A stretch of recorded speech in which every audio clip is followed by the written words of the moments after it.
Medium సినిమాలు రావట్లే. చూడు మనం వేయటానికి ఎప్పుడు రెడీగానే ఉంటాం సార్. ఇక్కడ ఎవరు పని దానికన్నా సినిమా సార్. మాకు సినిమా అంటేనే చిన్నప్పటి నుంచి సినిమా సినిమా సినిమాని, వీళ్ళు చేయకూడదు వాళ్ళు చేయకూడదు ఇలాంటివి ఎక్కడ ఉండదు సార్. సపోజ్ ఒక సినిమా ఒకే టైంలో 2 సినిమాలు వచ్చినాయి, మేమేం చేస్తాం, ఇద్దరిని అకామిడేట్ చేయాలని చూస్తాం.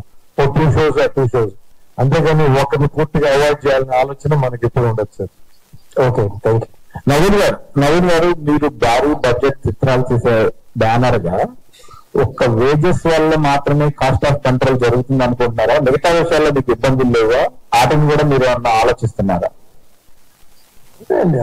ఎందుకంటే చాలా ఇబ్బందులు ఉన్నాయి.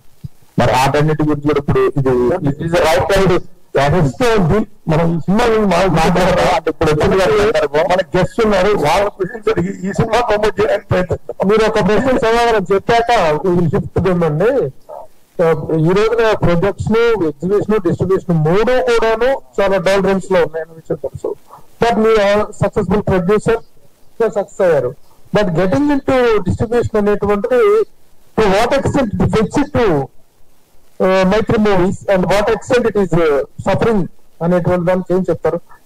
అది ఎలాంటి నిర్ణయం, ఆవేశపూర్తిగా నిర్ణయం, ఇట్స్ రైట్ డిసిషన్ అనుకుంటున్నారా? ఎందుకు డిస్ట్రిబ్యూషన్ లోకి మీరు స్టెప్ ఇన్ అయ్యారంటే?